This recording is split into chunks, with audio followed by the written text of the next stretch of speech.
Hi everyone, welcome back to this week's shiur. You have the papers on the table.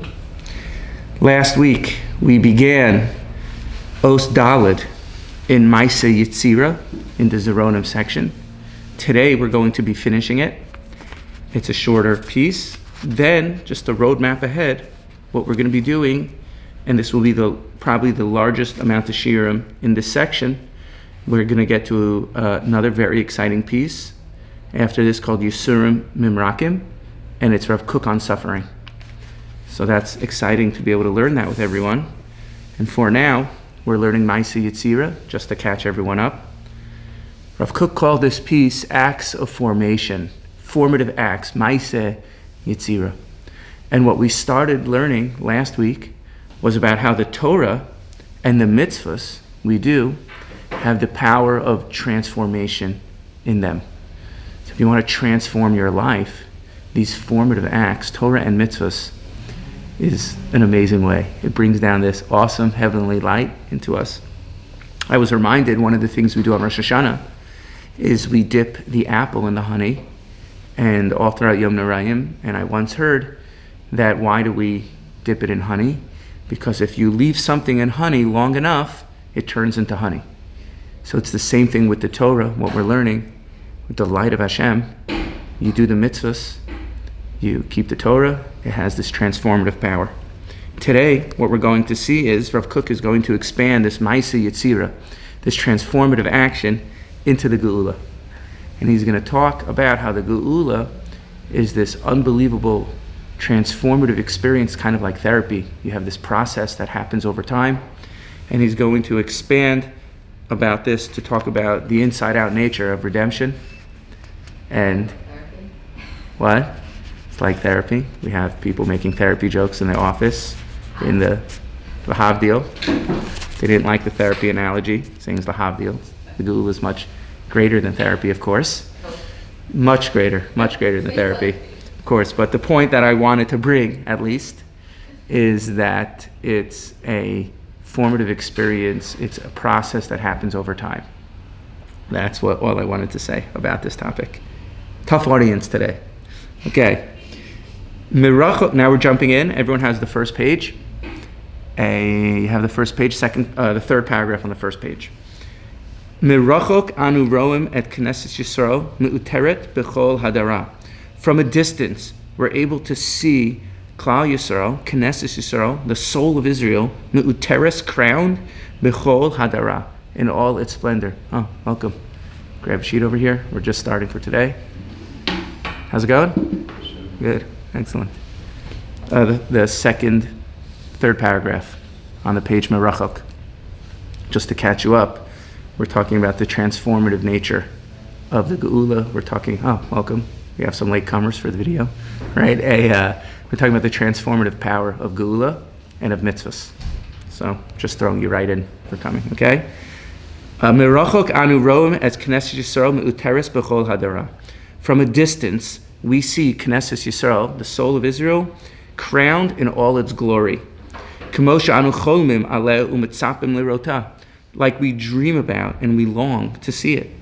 Anu roim she'it so'edet b'gaona, we see that it is saturated with genius. Lir shom yafe es klastera, has an amazing imprint on its face, just looking at the face. We're going to explain this. Kadesh tiyesh shlema b'kol kochosea ba'avor atzma, that the Am Yisrael, Knesset Yisrael, should be full in all its strength, in and of itself. Umamela gam kein ba'avor hakol, and when we're strong in ourselves, then for the entire world, ba'avor hakol, for everyone. So this means simply, and he's going to choser back to explain what this is, just foreshadowing a little bit. One of the things that makes us survive in Gullus is the image of us on a future day, right? Mirachok anu roim, from afar. You learn Sefer Yeshaya, you learn Yechezkel, you learn all the Nevi'im, and they say, like Matisyahu's song, one day, one day. So we have this vision of Klal Yisrael, of crowned in all its splendor, right? So that image, even though it's not here right now, that image from the distance of Yeshaya Navi saying, Ki mitzion teitzei Torah, and one day the wolf will lie with the lamb. There'll be no more war. We won't even study the art of war anymore. That vision from afar affects us now in the present. And that vision gives us strength in order to move forward. That Am Yisrael should be released in all its glory. We're waiting. Okay. Begadla einenu ba mitoch darchei achai el rayoneha. And this greatness that comes to our lives, it's not coming because of our great feelings. Deoseh v'halach nafsha, our opinions and the way we do things, our inner character and our personality. El lehepech. Mimaila lemata, it comes from above to below. Mitoch machshavoseh v'hegyon livava al atzmo, from above, from the higher worlds, from the higher spiritual worlds, coming down all the way through our thinking in the feelings of our hearts, of dreams of grandeur about ourselves. And it comes down into practical action, into the world. And we begin to find our inner peace, our inner respite, our inner value as atzma kavod ve'arka, and again, our inner honor and our inner worth. When we're able to bring our spirituality and make it physical down into our lives, and over here again he's talking about the mitzvahs, when we're able to take the mitzvahs that come from the highest places and bring that light all the way down into our practical everyday life, in the life of the individual, and in the life of our nation. So again, what he's saying is, this vision of grandeur that we have, it's not some narcissistic vision. It's not it's not personal type of thing like, oh, we're so great and that's what makes Am Yisrael unique. It's coming from above to below, right? What makes us unique is not that we do chesed. What makes us unique is that you have this amazing light filtering all the way down through the heavens, running through us, and that comes out in the practical actions in Torah, in mitzvahs, in tefillah, in our interpersonal relationships, in our inner character, right? So it's not just the self-aggrandizing type of greatness, right? It's not some narcissistic vision of world domination, or we're the best, rah, rah, siskumba, right? That's not what it is, right?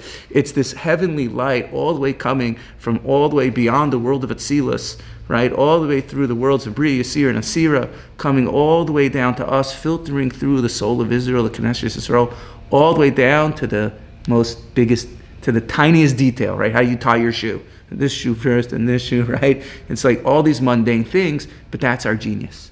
Because that light comes all the way back up to the pipelines and all the way back down again, right? And that's our uniqueness. No other than Rav Kook is replete with examples of this throughout all his writings, talking about the impersonal nature of our greatness, right? It's not something we did, but precisely we do great things because we have this big light inside of us. V'zehu raz hatshuva meviyeh lidei geula. And this light that manifests through our very being, this transformative light that manifests through our very being, zehu raz hatshuva. This is the secret of tshuva, hamividei legeula, that brings towards redemption. And he's going to explain. This whole process is greatly interconnected with tshuva, and we know the Rambam writes that person does tshuva, then it brings the geula, miyad nehein nigalim, right? If everyone did 2 Shabbosim, if everyone did 2 tshuvas, right? And then right away they'd be redeemed. Lubavitcher Rebbe at a certain point in his life used to sign all his letters, alter l'tshuva, alter l'geula, right? Right away you do tshuva, immediately you get geula, right? So, zehu raz tshuva mividei l'geula. This is the secret of tshuva that brings to geula. La'asid, in the future, yuchal habinyan mipnimiyuto, right? In the future, the building blocks of geula, it's not some external thing. It's not just you just airlift the base Mikdash and then you just drop it down and now the geula. Right? The geula is not about a building, right? It's built from the inside of ourselves, right? It's like Rav Nassan writes about Likutei Moharan I heard this from Rav Levish. I never saw this inside, but Rav Levish said that the reason why Rabbi Nachman called his sefer Likutei Maharan, Likutei means to pluck, like Likutim, like you pluck flowers, because the sefer Likutei Maharan was plucked from all the desires of all the nation, of all of Am Yisrael, and was put in this bouquet, in the sefer, right? So the Geula is going to emerge from our insides, right? It's not, anyone could build a building, right? That's not the point, to airlift a building on top of Har HaBayis, right? It's the expression of our most innermost being, which is going to happen. Like the Ishbitzer writes, when he talks about the building of the Mishkan, and that they were donating the Nesiim were donating the gifts and everything for the Mishkan, the Ishbitzer writes, they didn't know what they were building, but everyone was giving from the desires of their heart, Kol Nadav Libo, and everyone gave and emerged a Beis HaMikdash. Right? Emerges the Geula. Right? The Geula is an inside-out experience. It's not an outside-in thing. You can't supplant that. Right? So everyone gives and gives and gives, and everyone wants, and everyone does tshuva, and emerges the redemption. Right? It's built from our insides. Min nekudat Zion yelech halach. From the point of Zion, from the point of Zion, it comes forth. And what he means by Nekudat Zion over here, he means, and this is consistent in Rav Kook's writings, from our inner, Nekudat Zion is the innermost point of our soul, of our neshamas. Min Nekudat Zion yelech holach. From the point of Zion, it comes out and spreads forth. V'hispashet ad chutzot Yehuda. And that, from Zion itself, it spreads out to the hilltops, to the outsides of Yehuda, which is where we live. Ugvulas Yisrael, and the boundaries of Israel. Heitiva, as the pasuk says, Heitiva bersoncha et Zion, tivnei chomos Yerushalayim. The simple meaning over here is Heitiva bersoncha et Zion, when they build up from desire and they want to build up Zion, Israel, tivnei chomos Yerushalayim. Then the walls of Yerushalayim will be built. And Rav Kook is explaining, Heitiva bersoncha es Zion, from our innermost desires for Geula, from our innermost Nekuda HaPanimius called Zion, then the Tivnei Chomos Yerushalayim, that itself builds the walls of Yerushalayim, right? It's this inside-out experience that happens from the depths of our soul. The asid hinhehu holech v'tzoed holech v'nigesh lanu. And in the future, this is going to be, it's going to come, it's going to go, it's going to be constantly developing, and then v'nigesh lanu, we're going to encounter upon the redemption. Nisrome me'at, we're going to be elevated a little bit. Nizakech me'at ek rigshosenu, and we're going to, little by little, pure our feelings, v'sichlenu, and our mind, v'heinenu oimdim samuch lo, and then we're going to find we're standing in front of Geula.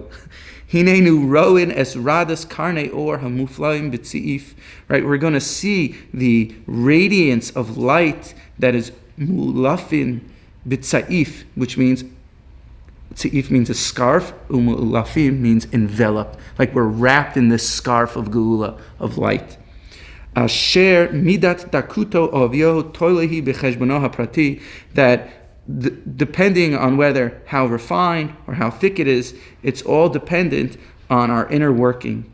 V'kol echad ve'echad, right? Yuchal limtzoa, and every individual on their own is able to find, next page, mihir hor libo, from inside themselves. Ashrei mi shimile es libo tikvas chaim utzpias Yeshua. Praiseworthy, and these are just amazing words. Praiseworthy, Ashrei mi shemale es libo. Praiseworthy is the person who fills his heart with the hope of life and the longing for Geula. Shehu roa es kfar or Yeshua. Because when you're filled with hope of Geula, when you're filled with hope of redemption, you can already see the light of Yehoshua. That's what we started with.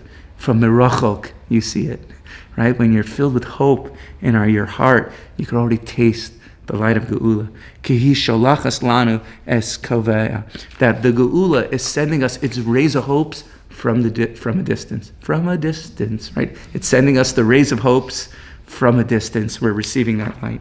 And to explain what this means, that the Geula is coming from way beyond ourselves, right? And this process of us refining ourselves, this inner work, this inner emotional and spiritual work that we're all doing, right, is bringing the Geula closer and closer. And the only reason why we're able to do this inner spiritual work is precisely because we're tasting from the light of La'asad Lavo affecting us now in the present. That this light of Geula is shining now, filling our hearts with desires, filling our hearts with longing, filling our inner being with wanting to come. And then one day emerges the Geula, right? It's like I also saw in the Ramchal has a sefer called Mishkanei Elyon, which is his Kabbalistic description of the third Beis HaMikdash based on the Psukim in Sefer Yechezkel. At the end of Sefer Yechezkel, it's Gedai to learn. We could give many shiur on that topic. And for those of you who don't know, I'm going to give a shameless plug. My sefer, my Nach Daily sefer, Mir Tzashem, is going to be out in stores. They just approved the final text and the layout of it. So it's just a matter of time that the Nach Daily sefer is going to happen. I'm very excited about it, right? And so check the Mosaic Press website, everybody. So the Ramchal writes at the end of Sefer Yechezkel in his Sefer Mishkanei Elyon, he also says, he's going back and forth on this point. Are we going to build the Beis HaMikdash or is it going to fall from heaven? What's the third Beis HaMikdash going to be? There are proofs all over for this. It's not, again, you can give a full shiur on this topic, but he basically says, when the third he gives a hybrid. He says, when we build the Beis HaMikdash, we're going to realize that the spiritual Beis HaMikdash has descended from heaven, right? Like we're going to build it from our desires, and then emerges, oh, look at that. There's the Beis HaMikdash. It descended from heaven, right? Like the Ishbitzer, like they're giving from the Mishkan, right? And all of a sudden emerges a Mishkan. Wow, the Mishkan was built. Wow. They didn't even know what they're doing, right? So everything that we're doing, we're drawing from the light of La'asad Lavo. It's like Rav Kook Cook used to say that one of the things, this is one of my favorite things from him, that one of the things a person is going to be asked when they get to Shemayim is were you tzipiyah liyoshua? Did you long for the Geula? So tzipiyah also means like a lookout tower. You're looking with your thing. Is it here? Is this it? Is this it? Maybe that's it. Maybe that, right? And then you're filled with hope. The Sifrei Kabbalah call this the Or HaChozer, the light that's returning. It's reflected backwards. So it's kind of like when you're driving when you're driving during a tunnel. Already, when you reach the end of the tunnel, you could see the light from outside spilling backwards towards us, right? And that illuminates. Then you sense you're at the end already, right? So Baruch Hashem, Rav Kook is talking about this Or HaChozer, the light that's reflected backwards from the end of days affecting us now, right? And all of us know it's in the air. With all the nonsense, it has to be in the air, right? And we're all tasting from the Or HaChozer, this light, Mirachok, this far light that's affecting us right now. That fills us with hope because it's from the Kudas Tzion, this innermost point of our very being, that we're ushering the Geula. We're all awaking. We're all baffled by everything that's happening, So that is bringing out the desire even more. That is creating greater longing. That is bringing the Geula that we're tasting from its rays now. Say one last point on this topic, just because I have to, Erik Erikson, he was one of the neo-Freudians. He was a student of Freud, and what he's the most famous for is his psychosocial stages of development. I love teaching Erikson because it's glad kosher. It's awesome. It's perfect. And he goes through each stage what a person developmentally is going to be struggling with, what's going to be their social thing. So in high school, teenagers, it's exploration. In young adults, it's going to be intimacy versus isolation, right? You're getting married. As you get older, the next stage in the 40s, it's generativity versus stagnation. What is my contribution to the world? Then eventually, the last stage of late adulthood is wisdom, right? And you look back at the wisdom, did I live a life worth living, right? What wisdom did I attain? What did I actually do? And every stage sets you up for the next stage. So it's true in this developmental process. It's true in the stages of the world also. And at the end, it's about the wisdom. Mula haaretz dea es Hashem kimayim nechasim alayam.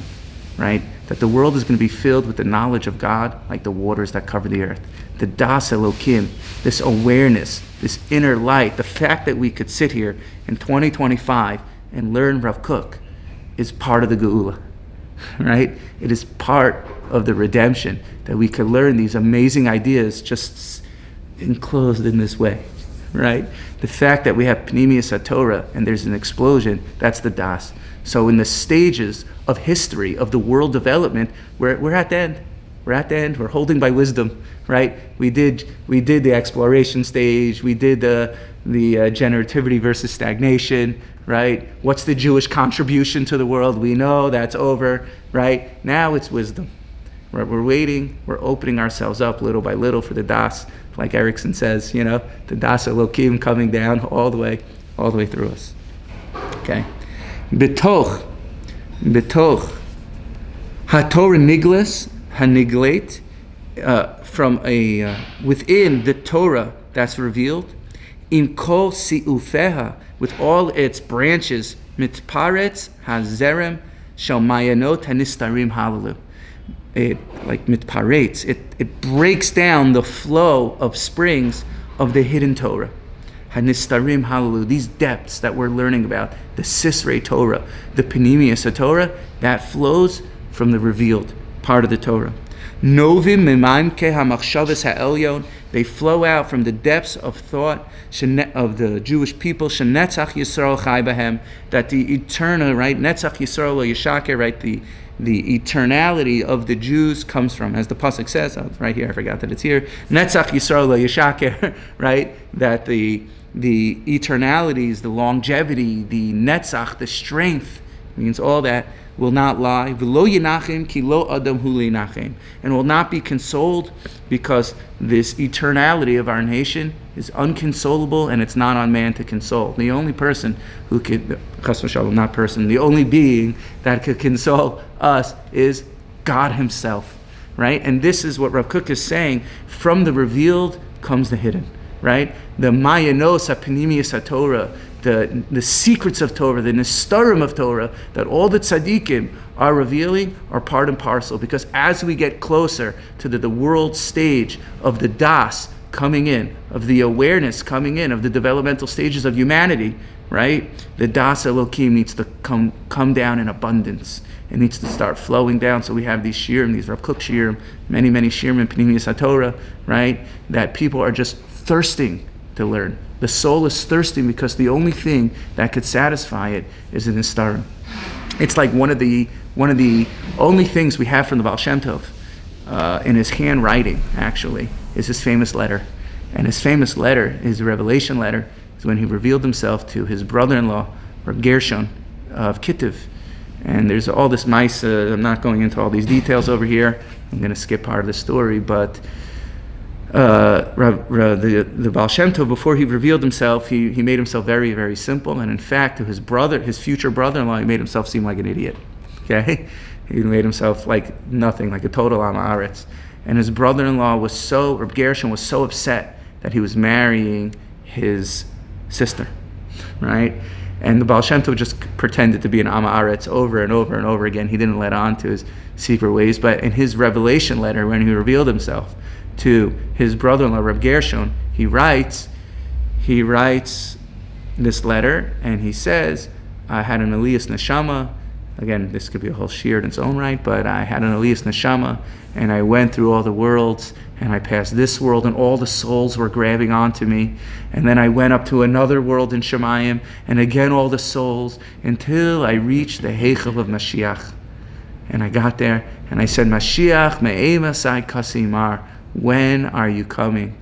When are you going to be here, Mashiach? And Mashiach responded to me, V'kishayafutsu ma'nosecha chutza. When your well springs go out, and even little kids can make yichudim like big tzaddikim, right? V'kishayafutsu ma'nosecha chutza. When the teachings of the nistarim of Torah, the teachings of Baal Shem, via all the tzaddikim and via us, Rav Kook, comes out into the world, the Daas Elokim, the awareness, starts to come down and flow. The spiritual consciousness comes down into the world. Then you know you're knocking on the Geula's doorsteps, like the Rebbe, the Lavater used to say, just turn the door. Just got his hands on the knob. We just got to turn the door. And Rav Kook is saying this is coming through the mitzvahs. This is coming through the mitzvahs, the spiritual awareness that we get of this Maaseh Yetzirah that is happening through the mitzvahs. Amazing. It's amazing. we're going to read a little bit more because we're going to finish the piece, but we could stop here.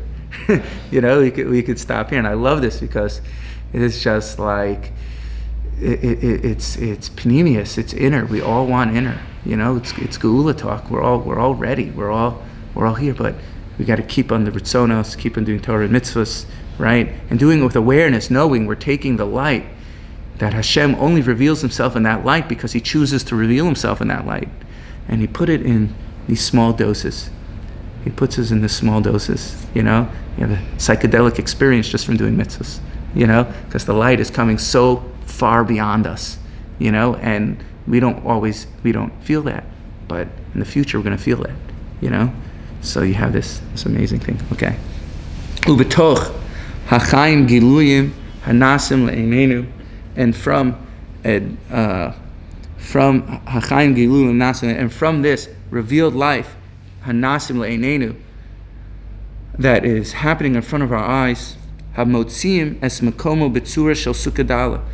It looks like a very weak sukkah. It looks fragile, right? Look at the Jewish people now. It doesn't look like we're all strong. We're forced into some crazy deal. Again, we're all happy that they're coming home. Both are true, right? But we're also bracing ourselves for what may happen, right? And like Rabbi Nachman says, the chen in the chashivas has fallen, the stature, the chen of the Jewish people has fallen, right? So if you look outside and you look at us, it looks like in a certain way we're coerced, a sukkah dala, a weak, fragile, not so nimble, delicate sukkah. Umalei meskanos chamris v'ruchanis, and it's meskein, nebuch, right? Oh, you have a country filled, they're releasing 2,000 terrorists into the country, right? It looks meskein, and you look at Eretz Yisrael, and it looks like, oh no, it's falling apart, what's going on? Be'eretz Yisrael, specifically in Eretz Yisrael, Rav Kook says, now he's saying this before all the deals, right? He's saying this in his day, pre-Medina, right? When people, they came here, the Talmidei Baal Shem, the Talmidei Hagra, the Shkolovers, right? The Hillel Shkol, you go to the old cemetery in Tiberia, we should take a class trip there one day. Right next to the Talmidei Baal Shem Tov is the Talmidei Hagra, right? B'yachad, revealing the Panemius HaTorah, right? And we know Rav Kook came from both sides, right? From one side, from his mother's side, he came from Chabad family. As I mentioned before, he had the button of the kapata of the Mittler Rebbe's, the kapata button of the Mittler Rebbe's, a kapata sewed onto his yarmulke, from his mansa. The other side, he came from the Gra, and just these amazing worlds colliding. And you see that in Eretz Yisrael, right? In the Talmidei Hagra, the Talmidei Baal Shem Tov, they were right there with each other. They're buried right next to each other.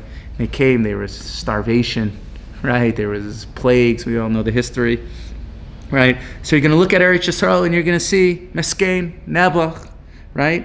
Hashava l'tchia al yidei kochos peutim. But you should know through its little bit, its weak kochos, it's going to return and it's going to come back alive.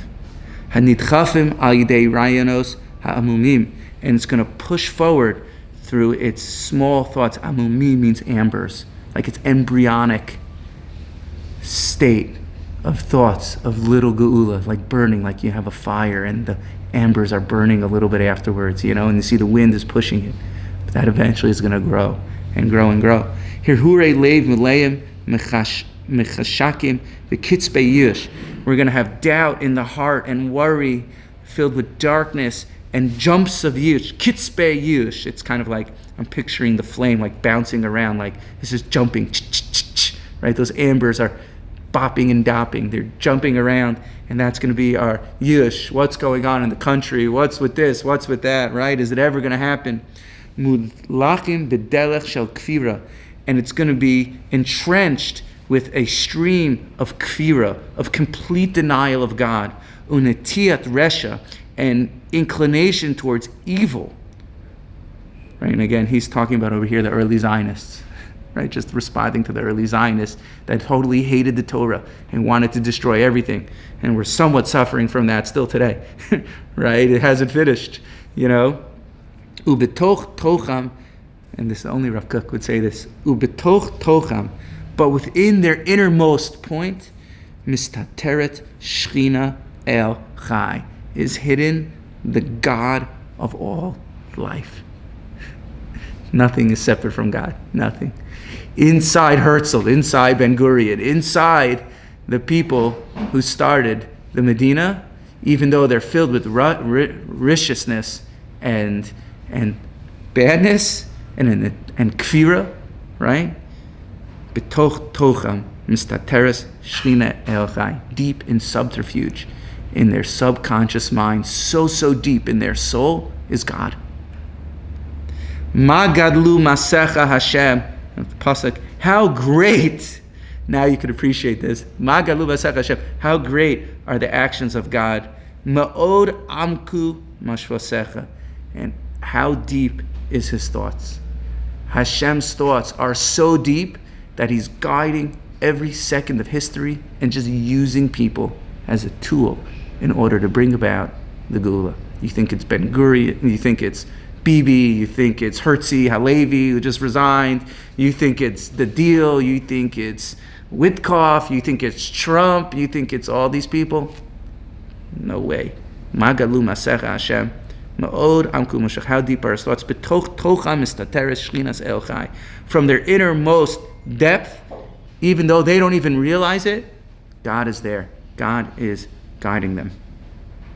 So again, we have a lot to look forward to, that we're all able to taste from this innermost light, the point of Geula that is going to emerge from within ourselves, and specifically in Eretz Yisrael. He highlights this, right? Because like if you learn Yechezkel, chapter 37, Yechezkel and the dry bones, what happens in Sefer Yechezkel? It's the best, what happens? Ezekiel, Yechezkel's on this river. He's on Nahar Kfar, right? And he's looking out into the valley of Duma, right?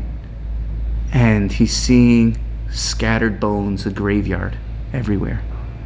And Hashem says, look out into the graveyard. What do you see? Son of man. Calls him man, right? I saw the Radwali. He says, why does he call him Adam?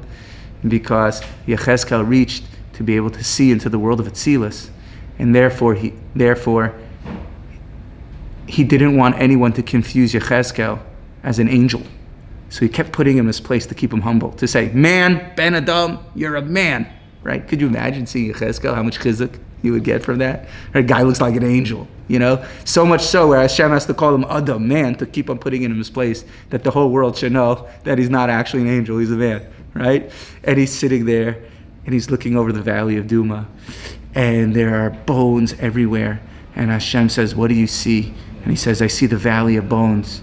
And then all of a sudden the bones start rattling and quaking, and they start to come together, and they realign, they become a body. And then those bones grow sinews, and then they grow flesh, and then they come alive, and they get up from their graves. And so too Hashem says, one day the dry bones, the bones of Am Yisrael that are worn out from their graves in Gullus and are just dead, they're going to realign as one Am, the nation will be once again as one person. But they're going to come back in Eretz Yisrael, like he's saying, a Sukkah. It's going to look very meskein. Never. It's going to look very weak. And then those bones are going to go more bones. And the national body is going to realign again. And then we're going to have a nation. And then they're going to grow sinews. And we're going to build buildings. And we're going to have plumbing. We're going to have streams in the desert, like Yeshaya says, right? And irrigation, right? Plumbing in the desert. And then those going to realign. And then the people, then we're going to have our own political system. We're going to duke it out, this and that and this. And they're going to have an army, right? And the whole nation is going to come back alive from the graves. The whole nation is going to come out of the grave. And we're going to be one person, right? Ki ish echad b'lev echad. We're going to be Am Netzach lo lefached, right? Netzach Yisrael lo yishaker v'lo yinachem ki lo adam hu le'inachem, right? That we're all going to come back in the realignment of the Jewish people and the building of infrastructure in our land, but it's going to start very small. And Rav Kook is saying Hashem is using Rishayim in order to bring that about. And Baruch Hashem, we're past many of these stages. Again, we're just waiting for the Daas Elokim. We're looking at the Or HaChozer at the end of the tunnel, and we're experiencing the Geula now, and we get filled with hope We get filled with goodness, right? You look at the world, you don't have Geula consciousness. What are we doing? It's just yish, it's just darkness, right? But you have the Sisrei Torah that's being revealed, and we have Geula consciousness. We're able to see the lens through the eyes of tzaddikim. And with that, we finish this Maaseh Yetzirah. That's why it's called Maaseh Yetzirah, because it's this formative process, this creative act that is happening, that is developing and forming. It's like Rav Kook says in many places. One of my favorite lines of him is that Holech ve'oleh. The light is Holech, going, ve'oleh, and elevating. It's always Holech ve'oleh, Holech ve'oleh, Holech ve'oleh. So we're zochet to see the light at the end of the tunnel. The light of the end of the day is now. And next week we're going to be starting Rav Kook's piece on suffering, my Yisur Mamrikin. And that's it, everyone.